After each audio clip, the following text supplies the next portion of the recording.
Dan Tok Guru tu kata orang sekarang ni jahat adab. Bukan mazhab baru. Bukan. Dia kata jahat adab sebab apa, kita dulu Tok Guru, orang jumpa Tok Guru minta doa, minta nasihat, minta ilmu. Sekarang jumpa Tok Guru dan minta gambar.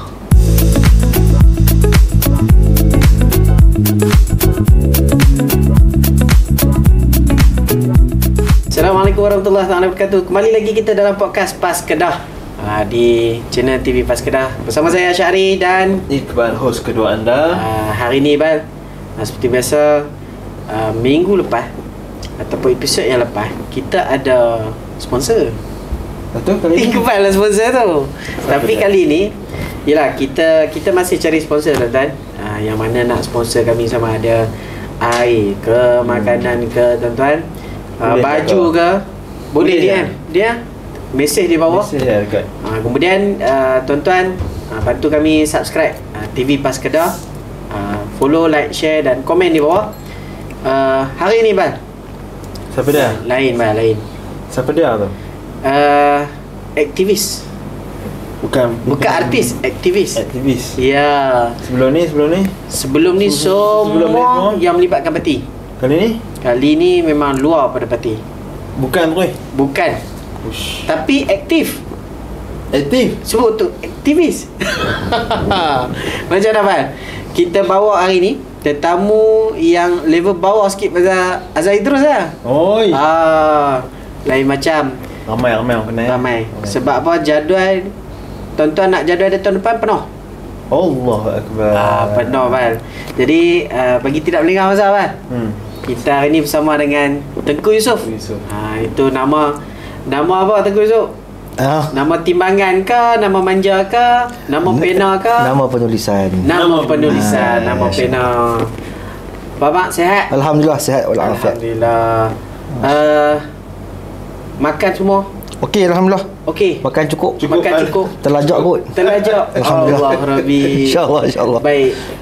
Macam biasa, kita awal-awal ni kita nak dengar lah. Sebab Tengku Yusof ni kita duk kata duk pergi ziarah ulama lah, kan? Nampak Tengku Yusof ni Tok Guru ke, kan? Ngaji dengan bertalaki keluar buku dan sebagainya. Jadi satu lagi benda yang menarik adalah pergi merata negara ni. Allah. Boleh cakap Cina ke, boleh cakap Arab ke, macam mana, kan? Tapi sebelum tu tuan-tuan, kita nak dengar dulu latar belakang Tengku Yusof. InsyaAllah. Sila Tengku Yusof. Baik, Assalamualaikum warahmatullahi wabarakatuh. Alhamdulillah Rabbil Alamin. Allahumma salli wa sallim ala Sayyidina Muhammadin asyrafil anbiya wal mursalin wa ala alihi wa sahbihi ajma'in. Alhamdulillah.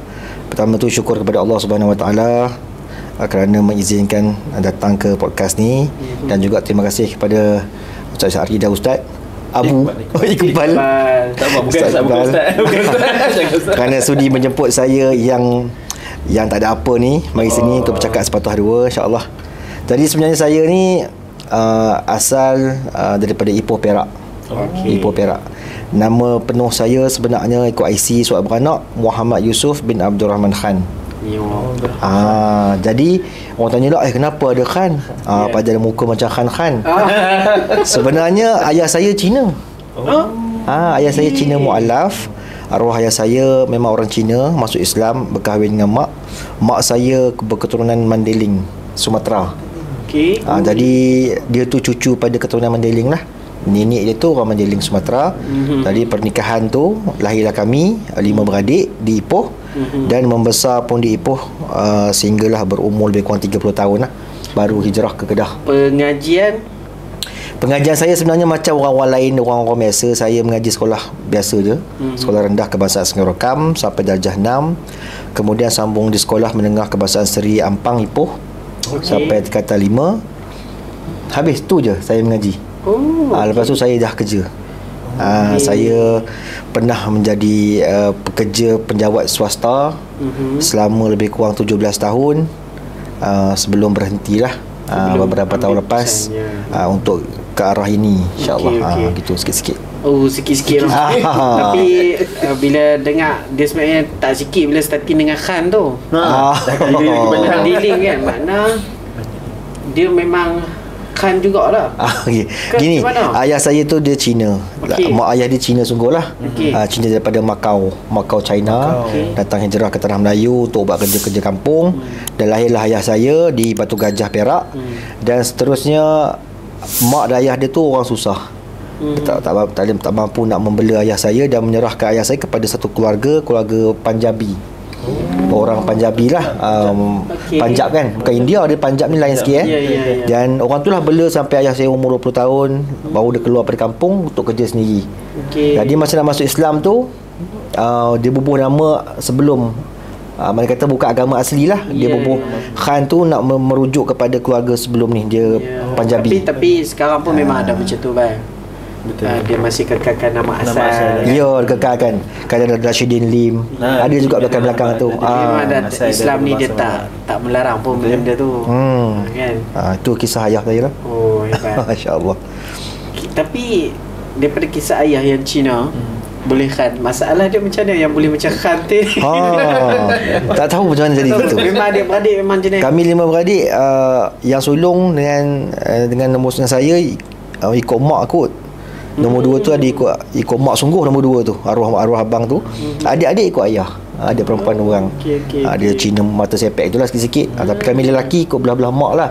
Mak saya berkulit gelap sikit, orang menjeling macam Syekh Abdul Qadir Mandili kan. Dia kulit gelap-gelap tu. Bila kita belah-belah tu kita pun mungkin ada sejarah yang lagi panjang. Panjang lagi, betul.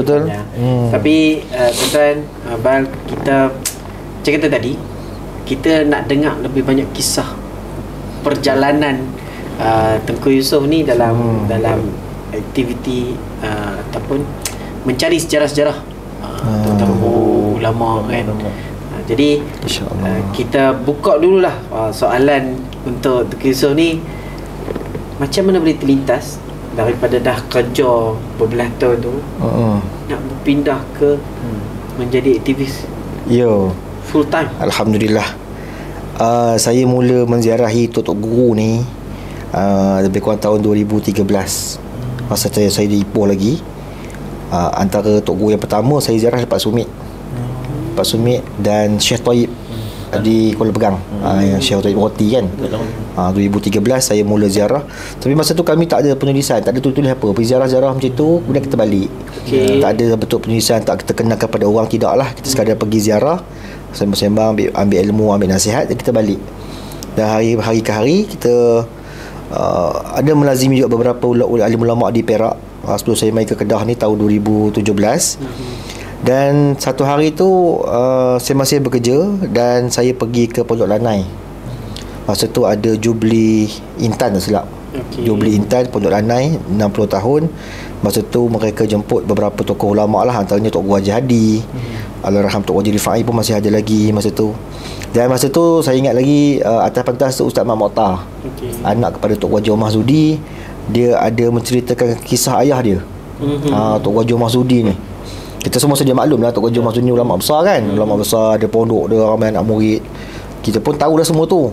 Tapi yang saya tertarik hati saya masa tu, Ustaz Mat Mokhtar ni cerita tentang kesusahan Tok Haji Omar ni mengaji. Benda yang tak disebut dalam buku, tak sebut daripada mulut-mulut orang. Cuma orang-orang tertentu je yang tahu kisah atas belakang Tok Haji Omar ni, dia akan cerita. Ustaz Mat Mokhtar cerita betapa susahnya Tok Haji Omar ni datang daripada Kelantan ke Gerik, ke Baling kan, ambil upah, ambil taik kelawar, jahit atap, macam-macam lah untuk boleh mengaji tu. Jadi saya terfikir hati saya masa tu, saya kata, ish, kalau aku tak datang ni tak tahu kisah ni. Kita cuma tahu Tok Haji Omar ni ulama besar gini seperti yang dalam Facebook semualah. Tapi di sebalik pengorbanan dia tu banyak yang kita tak tahu. Jadi saya rasa kalau siapa-siapa tak mari ni tak tahulah kisah ni. Itulah kali pertama saya menulis tentang Tok Haji Omar Zudi. Apa yang saya dengar pada Ustaz Mat Mokhtar, kita terjemah dalam bentuk Facebook lah. Lama kelamaan dia makin berkembang. Kita pun dah mula letak keazaman, kalau kita ziarah Tok Guru, kita nak cerita lagi tentang Tok Guru tu kepada orang awam, sama ada yang dah meninggal ataupun yang masih ada. Tapi masih gitu. Masih kerja lagi. Saya masih bekerja. Saya buat kerja tu masa saya cuti ataupun saya bershift kan, ada shift. Kalau shift pagi, petang saya banyak telaah Facebook lah, ataupun kita kontak waris kalau baca kerja petang pagi. Begitulah. Dan bertahun-tahun sampailah saya resign lah, saya berhenti tu. Saya bukan ustaz. Ya. Oh, dah orang panggil saya ustaz. Saya tak mengajar mana pun. Saya buat kerja ni lah. Bukan Ustaz Tengku. Saya bukan ustaz yang mengajar. Saya cuma perkenalkan ulama pada orang awam. Tu saja. InsyaAllah. Sebab tu kita gelarkan sebagai aktivis tadi tu. Aktivis sejarawan ni. Bahasa mudah. Menarik kisah yang Tengku cerita tadi, Bang. Dia memikirkan satu benda yang susah nak fikir. Betul. Yelah, disebabkan nak berkongsi cerita berkaitan dengan Tok Guru alim ulama ni, ambil satu sikap untuk berkorban lah. Berkorban. Bukan satu kerja yang mudah. Bukan mudah. Orang nak kumpul satu sebab kita tahu bila aktivis ni semua sendiri. Semua sendiri. Sikit lagi kita berkaitan dengan macam mana boleh tercetus dan siapa yang bantu waktu awal-awal mula nak serius, bila dah berhenti kerja nak serius tu, siapa figure-figure yang bantu bagi motivasi, dia lah dari segi kewangan ke ataupun yang bantu bersama-sama ke dalam nak menjalankan kerja-kerja aktivis ni. Ya, Alhamdulillah. Saya dah bekerja lama kan, 17 tahun. Kita punya tanggungan, isteri, anak-anak, keluarga, kenderaan kan, kita punya aset semua perlukan bayaran. Jadi sampai satu tahap saya, tu kuasa Allah Ta'ala kan, kita dari tahu hati kita buat kerja kita buat sekarang ni. Yang sebelum ni lah, tadi hati kita nak cenderung ke arah ni, sampai kita bernekat nak berhenti kerja. Dan kemudian selepas berbincang dengan keluarga, saya berhentilah tahun 2022 bulan 2. Lepas tu anak saya yang pertama, yang nombor 3 tu baru sebulan umur dia. Masa tu memang nekat sungguh. Tak ada hati kata sebab fikir rezeki tak tentu tak berlaku dah kan. Rezeki tu tetap berlaku dekat kita sejak dah azali. Pergi ke mana, kerja apa, insya-Allah rezeki tu masuk ikut seperti mana Allah Taala kehendak pada kita. Saya pun berhentilah. Dan sebenarnya tak ada siapa yang menyuruh saya berhenti. Tak ada siapa yang suruh saya buat kerja ni. Saya memang, dia main pada diri saya sendirilah.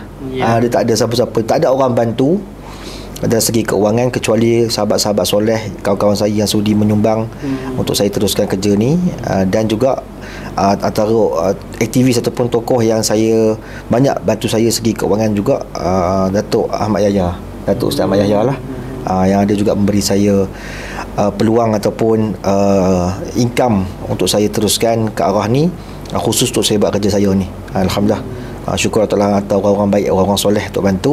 Kalau melibatkan dana daripada mana-mana pertubuhan, daripada mana-mana syarikat apa, tidak ada lah. Semua sendiri.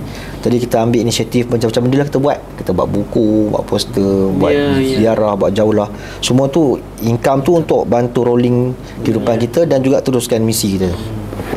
Kita tengok visi dan misi tu lebih besar daripada benda yang terpaksa dikorbankan. Tapi kita dengar tadi isteri dan anak-anak, macam mana keadaan bila Tengku Yusof buat keputusan tu? Alhamdulillah, isteri saya sangat menyokong. Allah Ta'ala hantar dia isteri yang solehah, yang bantu, yang sabar, yang faham keadaan suami dia. Alhamdulillah. Jadi mereka pun sebenarnya tak ada masalah apa. Dan saya nampak lebih seronok, lebih bahagia sebab kita sasa di rumah, kita sasa dengan mereka. Kalau kita kerja dulu ni, seminggu cuti sehari, 2 hari kan. Lepas tu kerja kan kadang overtime, balik keluar pun tidur, balik pun tidur, letih. Lepas tu kita bergerak secara macam ni, boleh bawa mereka sekali ziarah, jalan sekali kan. Rezeki lah, boleh hubung satu rahim lah, hubung ukuah antara kita dengan keluarga kita lah, insyaAllah.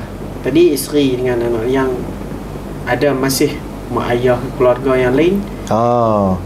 Saya Alhamdulillah, yang masih duk saya ni adalah adik saya lah. Adik saya yang masih mengaji lagi, dan abang saya dah berkahwin. Kemudian adik saya pun dah berkahwin seorang.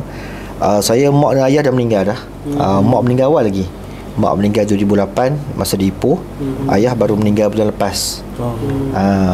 Sebenarnya ayah pun dia tak cakap apalah, sebab kita kata kat dia, insya-Allah rezeki tu ada ayah. Bapak kalau rezeki tu ada, pergi ke mana pun tetap ada. Ayah tu faham lah, saya berhenti pun tak ada masalah apa. Memang support tu daripada family, kawan-kawan pun kan. Tapi yang paling menarik dia tu adalah visi dan misi tu melangkaui ya. Betul. Melangkaui. Dan sebenarnya benda-benda yang melangkaui pada benda yang kita terpaksa korban tu, yakin lah, kita yakin dengan Allah. betul. Yakin, memang kena yakin sungguh. Sebab bila Tengku Yusof cerita macam tu, saya pun yelah, Tengku Yusof orang Perak, saya pun orang Perak. Koma. Tapi yakin tu bila saya pun pindah mai ke sini pun dengan yelah, poket ada 100 lebih ya. Jalan Mai- cerita hampir sama. Hampir ya. Hampir Kira sama lah. cuma yelah, Tengku Yusof dia ada visi dan misi dia. Ya. Saya pun ada visi dan misi saya. Cuma pengorbanan keyakinan kita tu Betul. walaupun mana kita tak fikir sangat yang kita pasal korban yang lain tu. Cuma menarik Tengku Yusof cerita tu. Dulu kerja swasta, keluar kerja kadang-kadang anak tak ada tengok pun. Balik kerja anak tidur dah. Tu kebanyakan masyarakat zaman malam ni tu lah. Iyalah. Keadaan semasa ni kan. Ya. Betul. Mana yang kerja sebab hal tu je kerja yang dia ada yang dia dapat pun. Dia boleh Betul. Tapi akhirnya hilang lah. Dapat duit, hilang kebahagiaan. Dapat kebahagiaan, Dia tak boleh kadang tak ada nak duit. Orang kata apa? Masa Ya. bahagia apa Nak satu duduk ni. sekali tu kan dia tak susah boleh, juga. Kita tak duduk sekali. Ya. Dapat dua ni hak ni tak ada. Sungguh. Dapat dua ni hak ni tak ada. Tak serangkai. Ya. Tak sangka. Tapi alhamdulillah kita tengok perjalanan Tengku Yusof dia berjalan merata. Tapi nak kata sakit apa semua tu, Alhamdulillah. Allah bagi lihat. Dah. Itulah kan. Alhamdulillah. Kita tu yang kata tadi tu, mana dia sihat dapat, Betul. memang sihat dapat. Jadi satu perjalanan yang dikejar tu benda yang baik lah. Benda yang baik. InsyaAllah. Kita terus lagi. Mudah-mudahan. Kita nak minta Tengku Yusof cerita sikit lah berkaitan dengan sepanjang duk menziarahi Tuan Guru ni, ada tak yang masih teringat-ingat lah sampai lah? Ada. Di mana, siapa, dan boleh cerita sikit macam mana? Alhamdulillah, saya dah buat kerja ni lebih kurang dalam secara full time tu baru 3 tahun lah. Cara part time tu lebih kurang 5-6 tahun lepas. Banyak saya pergi ke negeri-negeri lain, merantau ke Petani Darussalam. Tapi ada 2 tokoh yang saya sangat terkait dengan mereka ni, dah meninggal ada pun. Dan saya merasakan mereka ni lah sumber telaga ilmu Nusantara ni. Yang pertama tu Tok Kenali lah. Okey. Tok Kenali rahimahullah ta'ala yang meninggal di Kelantan, Kota Baru. Dan yang kedua tu Syekh Wa'id Ismail Al-Fatani, iaitu pada ayah Mekah, Pandai. yang meninggal di Mekah. Sebab macam mana saya boleh kata begitu? Sebab saya pergi jumpa ramai tok guru yang uzur, yang dah berusia, dan sekarang dia pun dah meninggal banyak juga. Kebanyakan mereka semua menceritakan tentang ketokohan 2 ulama ni. 2 ulama, dan mereka juga ada yang anak murid pada ayah Mekah. Sehingga Tok Guru Haji Abdullah betul ada cerita kat saya. Dia kata, boleh kata zaman tu lah, zaman dia mengaji Mekah tahun 60-an 50-an dulu, boleh dikatakan semua orang Jawi daripada Petani ke Malaysia ke pasti akan berguru dengan pada ayah Mekah ni. Nak kata ketokohan dia sangat besar lah. Dan Sebelum nak sambung Ya, tadi, Tengku Yusof disebut orang Jawi. orang Jawi. Cukup ramai. Maksud dia apa? Maksud dia apa? Tahu tak? Maksud dia orang Melayu lah. Jawi ni satu gelaran buat orang-orang Melayu yang terletak di Fatani, Ya. Malaysia, Singapura, Brunei, Indonesia dan juga Kemboja serta Vietnam. Ya, sebab tu Itulah. dia ada tulisan Jawi. Jawi. Dia bukan maksud nama tulisan tu, tapi sebab menggelarkan bangsa. Ya, Ketika tu. so Jawi dulu, Jawi ni besar. Satu rumpun. Ya. Berbeza negara aja tapi satu rumpun. Okey, Tangsi. tapi terus balik. Ingat lagi. InsyaAllah. Jadi bila kita ziarah ulama-ulama ni, banyak yang cerita tentang ketokohan 2 tok guru tu. Walaupun tak cepat jumpa, beza jauh pun, dia dah meninggal beratus 100 tahun lebih Tok Kenali kan. Tapi mereka punya jasa sampai sekarang berkembang. Hasilnya kita mendapat menjejak beberapa tokoh. Sebab saya terdengar satu kisah daripada tok guru dulu. Ketika Tok Kenali mengajar tu, ada 400 orang anak murid bersila depan dia mengaji. Saya cari siapa 400 tu. Tugas saya lah tu mencari tu. Maksud dia tu di Kelantan. Di Kelantan. Okey. Mana kata satu masa tu ada 400 anak murid dia. Siapa kat orang-orang tu? Dan alhamdulillah saya dapat jejak lebih kurang 320 orang lah, yang merupakan anak murid Tok Kenali, yang membesar jadi mufti, jadi qadi, pengarang kitab, buka pondok, jadi macam-macam, pahlawan Melayu, banyak latar belakang lagi, tabib, macam-macam. Dan jadi bila saya bergerak ke mana-mana, saya akan cari cerita-cerita yang mengenai dengan dua-dua tokoh ni. Walaupun Tok Guru tu masih muda, masih baru lagi, pernah dengar tak pada guru-guru dia? Anda, adakah ketika Tok Kenali dan Panak Mekah ni waktu zaman tu, itu adalah dua figure yang besar atau figure yang besar. Ada lagi yang sebenarnya zaman mereka tu banyak alim ulama yang kita kata besar-besar. Alim ulama Nusantara ni yang setara. Cuma boleh kata pada air Tok Kenali ni sebab pada air dia bergerak aktif di Mekah. Okey. Jadi kebanyakan ulama kita di Melayu ni, tanah Melayu ni nak ke Mekah akan mengaji dengan dia sana. Di Malaysia ni banyak zaman-zaman pada air yang berkhidmat di Mekah tu, sini pun ada Tok Guru Pondok juga. Dan ketika suhu Nusantara ni, nak kata kenapa Tok Kenali tokoh yang besar, ulama daripada Vietnam ada hantar anak murid dia pengaji dengan Tok Kenali. Tu Vietnam tu bukan Thailand. Manakala tahun 1900 tu macam mana datang daripada Vietnam, daripada kampung An Giang tu. Ada 3-4 nama lah yang jadi mufti Vietnam tu. Nak mengatakan ketokohan Tok Kenali sampai orang Vietnam pun boleh main hantar. Kalau kita kata contohlah, kita kata orang Thailand datang ziarah mengaji Tok Kenali, tak mustahil, boleh lagi sebab cepat kan, naik lembu ke naik apa ke jalan kaki sampai. Badan waktu tu dia kawasan hutan belantara lah. Ini daripada Vietnam ni, macam mana boleh datang? Dan ada pula anak murid pada Tok Kenali ni, para habaib ada. Tok Kenali ni murid dia macam-macam orang. Pada Indonesia ada, Vietnam, Thailand, Singapura. Tok Kenali makna zaman sebelum kemerdekaan. Ya. Kan? Ya, betul. Makna ialah datang mengaji dalam keadaan zaman penjajah lah. Tok Kenali pun dikenali sebagai pejuang kemerdekaan. Ya. Kita heran dengan apa yang Tok Yusof cerita tadi tu, maklum pelajar-pelajar yang datang nak mengaji tu daripada jauh dengan keadaan tentera duduk lautan. Macam mana cara tu? Macam mana cara? Tu boleh bayangkan. Dengan tak ada kemudahan. Cerita-cerita yang di ni tu, ada tak benda-benda yang ialah bahasa sekarang dia panggil macam mistik ada tak macam mencari adat? Tariqul adat. Banyak tu. Alim ulama kita dulu ni, Allah Ta'ala zahirkan kepada mereka karamah yang khusus buat mereka. Dan ianya nyata sekali. Dia bukan satu benda yang kita perlu berusaha untuk dapat, tidak. Sebab tu alim ulama tu dia sangat berkat. Kata guru saya, Tok Guru lama ni, dia dapat satu amalan pada guru dia. Dia beramal sungguh dengan amalan tu. Dan dia yakin amalan tu dapat memberi dia bantuan daripada Allah Ta'ala lah. Dan Allah Ta'ala gunakan dia bantuan tu. Kita sekarang walaupun dapat amalan macam-macam pun, kita teragak-agak lagi. Iya ke tak? Jadi ke tak ni? Betul ke ni? Mulalah was-was sangsi tu melubuat kalau tak bagi kita. Baru seminggu beramal. Baru seminggu dah macam-macam nak. Satu benda yang menarik sebab bila yelah adalah saya pun biasa ziarah pondok-pondok, tapi Tok Guru yang baru-baru lah.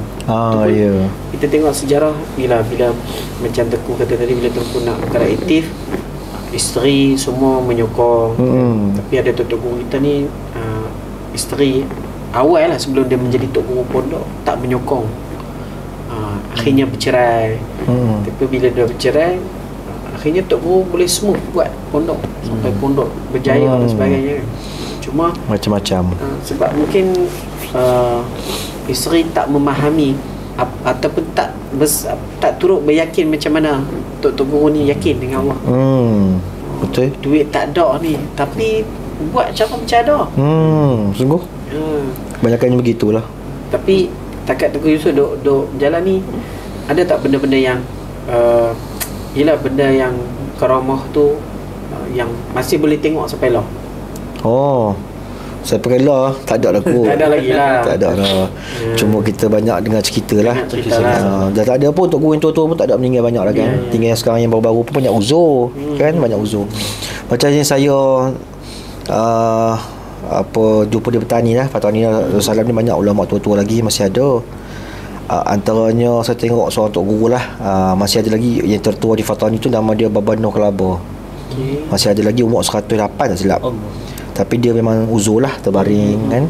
Kemudian saya nampak karakter ataupun peribadi Tok Guru ni, dia memang tak ada cakap tidak, mata pun tak nampak baringnya. Tapi bila orang gerak dia kata, "Bah, ada orang main ziarah ni." Subuh dah ke. Dia semayang. Tangan walaupun sakit teruk tak boleh bangun apa, tasbih tu bergerak. Sebenarnya inilah karomah. Betul. Karomah kepada Tok Guru ni. Sebab apa? Sebab dalam usia dia yang begitu lama 108, dia boleh lagi ingat solat, nak semayang, soban boleh semayang, soban pakai. Itu yang dipanggilkan zikir tu. Betul. Bila dalam keadaan kita tak normal pun, kita masih boleh buat benda yang kita amal. Dikira sebagai zikir kita tu. Sebab dia boleh mulanya dapat begitu sebab istiqamahnya dia. Istiqamah apa dia buat sekarang, sampai dia uzur pun Allah Ta'ala tetapkan istiqamah lagi walaupun dia uzur dah. Tu di antara, bukanlah kata-kata karomah, satu peribadi beliau yang membuat kita rasa terharu lah. Benda ni masih lagi ada, Masya Allah. Dia satu benda karomah yang ada pada Tok Guru ni adalah keamanan, kedamaian. Di antaranya kan? Betul. Kat mana ada pondok, ada ni, memang kampung tu akan masyarakat dia aman kan. Itu karomah lah yang ada pada Tok Guru, alim ulama kita ni. Cuma kita nak dengar lagi kisah. Sebab Tengku Yusuf ramai ni. Kalau tengok poster dia berjambah poster Tok Guru kan. Kita ambil 10 episod apa? 10 episod. Jangan kot. Tapi kita bagi lagi lah. InsyaAllah. Tak boleh janji. Cuma setakat duk berjalan ni, yelah, dalam senarai Tengku Yusuf sendiri di Malaysia lah, setelah berlaku perpecahan pada tanah Melayu ni sebenarnya semula, Fatani berapa orang Tok Guru, Malaysia berapa orang Tok Guru, setakat yang dapat dikesan lah. Okey. Kita sebenarnya dengan Fatani satu rumpun kan, adik-beradik. Sebelum ada perang berlaku tu, kita dah berpisah dengan Fatani. Fatani masuk bawah Thailand, Siam, dan kita merdeka lah, Alhamdulillah boleh merdeka. Dan sebenarnya ulama' di belah kita saja, Malaysia ni sangat-sangat ramai. Sangat ramai. Kedah saja saya dapat impun kat 400 orang. Tu Kedah saja tu 400 orang ni macam-macam lah. Tok Guru pondok, Tok Guru kitab, Tok Guru macam-macam, Qadi, Mufti seumpamanya. Dan boleh kata, kalau kata Kedah, Perlis sampailah ke Johor, boleh kita kata kat 3,000 ke 4,000 orang. Itu ulama yang masih ada dah meninggal dunia. Yang kita dapat kesan lah. Ada yang dapat maklumat yang lengkap, kehidupan macam mana. Ada juga dapat nama ataupun jasa sikit-sikit je. Tapi mereka pernah ada, pernah wujud dan pernah berjasa. Di Fatani juga, yang ajaibnya Fatani Darussalam ni, nampak macam negara kecil kan. Dia 5 wilayah Diyala, Songkla, Naratiwat, Patani dan Satun. Dia ibarat macam wilayah kecil-kecil, negeri kecil-kecil lah. Tapi 5 ni bergabung kalah Malaysia ni. Itu Fatani hakikat dia. Lebih pada 2,000-3,000 orang jumlah Tok Guru dia.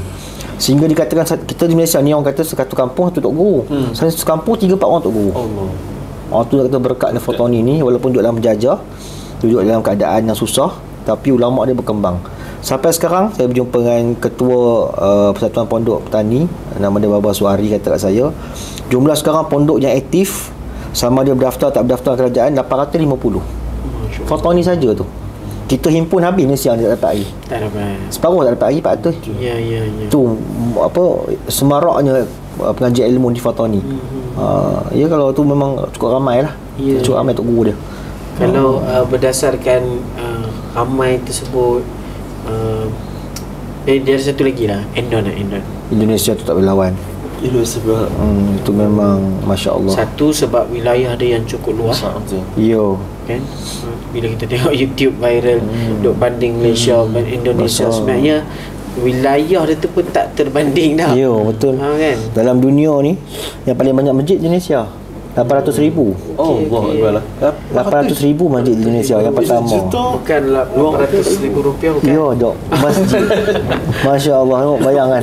Itu 800,000 masjid yang berdaftar, yang ada masa dapat tengok jejak. Memang aktif. Aktif daripada Aceh sampailah ke Sulawesi, sampai ke Kalimantan, 800,000. Dan yang kedua yang kita pelik, masjid paling banyak ni India. 400,000 berbanding Pakistan. Pakistan 200,000 lebih je. Mana kata India itu pernah menguasai lah Islam tu di seluruh jajahan dia kan. Kita pun kalau kita perasan, India dia claim Sultan tu India semualah kan, gelaran tu kan. Kalau kita tengok cerita-cerita India yang ke arah Islamik tu pun Sultan apa semua. Cuma Yelah, waktu ketika dulu Ya, lama dulu lah. setakat Tengku Yusof jalan, lihat Tok Guru. Ni perbandingan lah yang Tengku Yusof tengok berdasarkan sejarah. Tok Guru dulu dengan Tok Guru sekarang ni, apa perbezaan yang ketara lah yang kita nampak? Adakah dari sudut penulisan ke, dia punya kewarakan ke, ataupun yelah macam contoh macam Tok Kenali tadi kan, pelajar dah ramai dengan Tok Guru sekarang ni, betul. apa perbezaan? Baik, sebenarnya saya pun tak layak nak sebut beza tak beza kan. Berdasarkan Tok Guru saya sebut ni kan? Tok Guru Ajilah apa semua kata saya lah. Beza Tok Guru dulu dengan Tok Guru sekarang ialah keberkatan. Itu nombor satu sekali, keberkatan. Sebab apa? Ketika mereka mengaji, mereka sangat istiqamah dan mujahadah sangat tinggilah dengan himahnya. Pergi ke Mekah keadaan susah, mengaji tak ada duit, tak makan pun ada. Tok Guru Ajilah masa pergi ke Mekah dulu, dia sini cerita saya, dia kata dia makan kulit temikai. Bukan temikai, kulit temikai yang dia orang kutip lepas orang Arab Badui buang-buang. Kulit tu dia potong-potong, rebus ke goreng ke makan untuk hidup di Mekah. Masa tu tahun 50-an 60-an. Itu 60-an. Sebelum tu nak kata dengan mujahadahnya, dengan himah, dengan kesungguhan mereka mengaji tu, Allah Ta'ala bagi keberkatan. Sebab tu keberkatan ni, kata Tok Guru Jelah juga, bila kita mengaji dengan Tok Guru tu, walaupun tak faham, kita dapat juga ilmu. Sampai tahun tu lah berkatnya. Walaupun kita ni orang susah, duduk kat Tok Guru boleh makan. Walaupun kita ni tak ada duit, bila duduk kat Tok Guru, apa yang kita dapat, kita nak, kita dapat. Sebab kita dapat tempah keberkatan Tok Guru tu. Tok Guru ni dapat keberkatan macam mana? Macam tu lah saya kata, dia mengaji ni keadaan susahnya, amalan kemudian dia mengaji pun sampai lumat kitab ni. Dia bukan kata hari ni ponting, betul tak ponting. Pak Lang Zakaria Alok Janggui, Allahyarham Tok Guru Haji Pak Lang Zakaria, kata anak murid dia kata, masa Syekh Kadir mengajar tu dalam keadaan banjir, dia mengaji banjir juga. Dia letak kitab atas kepala. Dia orang kecil je, air sampai dekat ke tengkuk. Dia redah depan Kaabah, dia mengaji. Syekh Kadir atas batu mengajar. Sampai tahun tu lah istiqamah mereka mengaji. Sebab tu lah mereka punya kesungguhan tu, dah hujung-hujung ni berkat tu makin bertambah. Tu memang kita tak boleh lari lah. Yang kedua, perbezaan ulama lama tu, kata Tok Guru saya juga, ialah kitab. Kitab dia orang tu berkat sungguh. Macam kitab Bakurah Pada'i, kitab-kitab Syahmat Tani, kitab Faridah, kitab Tuan Minal, semua tu kitab tu berkat, menjadi induk pada kitab-kitab lain. Orang baru nak buat kitab akan rujuk kitab tu juga. Itulah berkatnya. Lepas tu kitab mula-mula tu kitab Syahmat Tani kan. Syahmat dah mula-mula pelopor kitab Jawi. Yang menterjemahkan kitab Jawi, orang kata Syahmat ni tak alim sebab buat kitab Jawi, tak buat kitab Arab. Dia kata gitu, orang katalah tak alim apanya. Dia buat kitab Jawi tu, kita yang bodoh ni, tak kerti ni, tak kerti Arab, dia buat Jawi. Dia sebab dia bodoh tu dia tak memahami. Dia kata, lepas tu kita ni orang ulama lepas-lepas tu akan guna kitab Syekh Daud sebagai induk kitab mereka. Dia pun buat juga syarah baru, hikmah makin berkembang kan, hikmah kitab. Tapi keberkatan tu bermula dengan kitab tu lah. Sebab mereka mengaji penuh kan. Contoh kita kata ilmu tauhid kan. Kita tahu sifat 20 secara ni kan, secara kasar, secara pukal umum. Tapi Tok Guru tu lumat sampai ke takluk semua dia pengaji, kita pun tak patut tahu tu. Macam kita tengok video-video viral orang-orang lama kan. Apa Allahu wujud, dia hurai. Dia siap ada lagu, dia hurai. Bukan setakat istilah dia tu. Bukan mudah. Kita tengok cara tu tahulah ni orang memang mengaji sungguh ketika dia muda sampai sekarang. Bahasa lama. Tu berkat tu, semua tu berkat lah. Kata Pak Sumit kan, saya jumpa Pak Sumit kata dulu, dia cuma mengaji kitab yang pengarangnya wali Allah. So tengok kita ada memang pun kita usah kita Arab, kita Jawi, tapi memang pengarang dia besar lah. Tu kehebatan kita lama ni kan. Dia berbeza lah. Dia walaupun nipih, dia sangat lumat nak mengaji tu. Jadi kekurangan lah yang ada pada Tok Guru sekarang. Tapi dari sudut dia kurang tu mungkin ujian tu lah. Macam kita tengok apa Tok Guru Jelah kan. Tok Guru Jelah dulu nak pergi Mekah naik kapal sebulan nak sampai kan. Bulan bila orang pergi haji dulu mau 3 bulan kan. Duduk sana sebulan, nak balik pula sebulan lagi.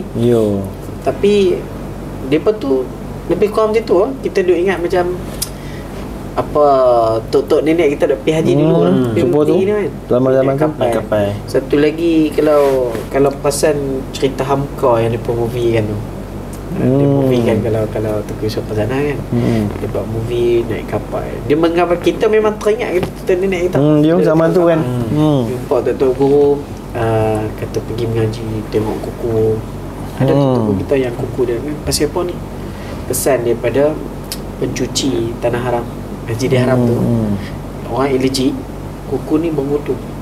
Kan bersilah. Tu. Jadi beruntung. Tapi kata ya Allah kan sampai tahap tu.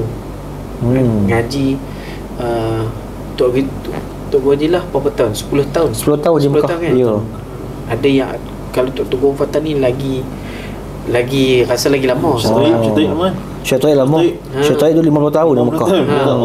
Sebab baru balik ujung tu.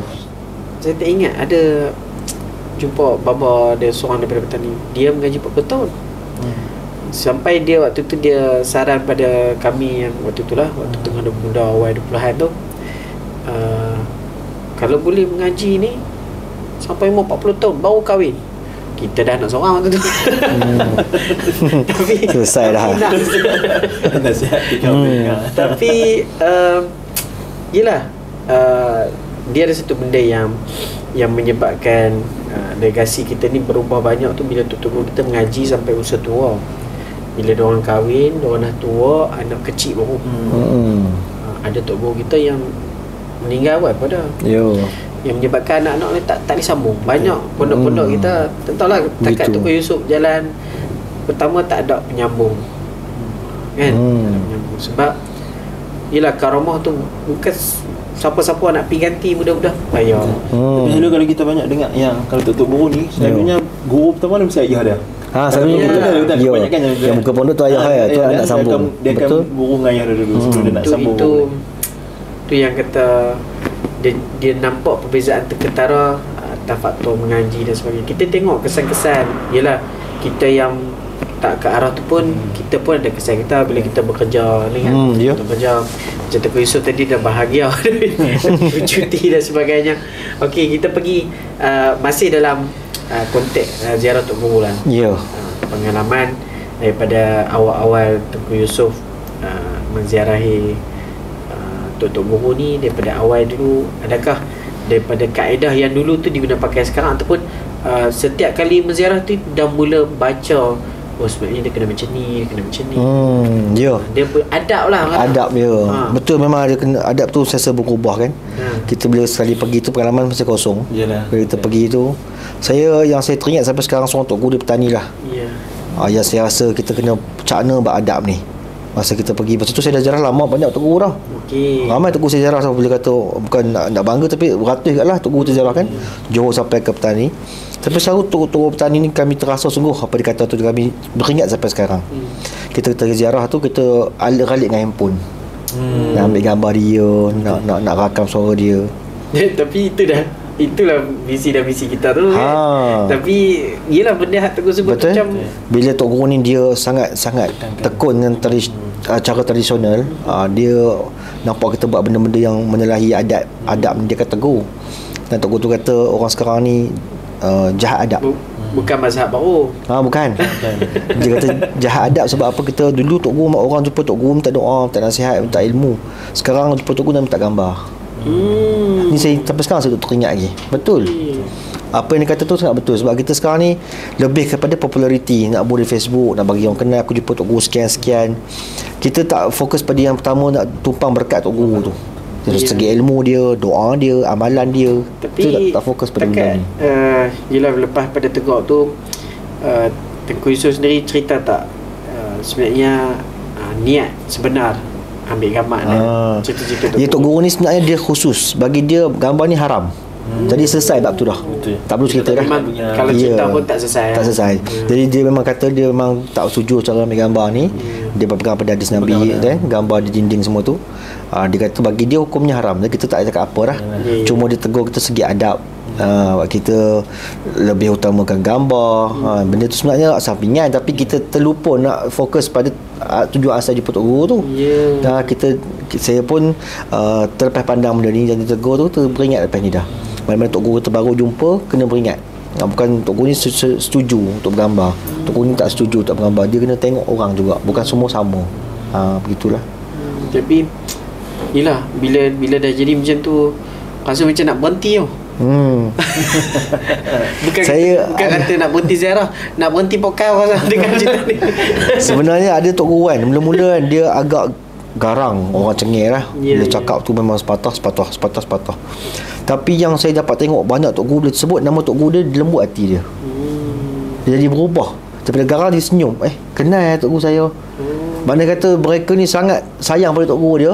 Bila kita sebut nama Tok Guru dia lembut. Dia berubah karakter dia yang garang jadi belah, jadi lembut hati dia nak cerita tentang Tok Guru dia. Tapi Tok Yusof, kita pun nak dengar lagi cerita kita dengan Tok Guru ni. Sebab tadi mula rasa macam nak berhenti dah.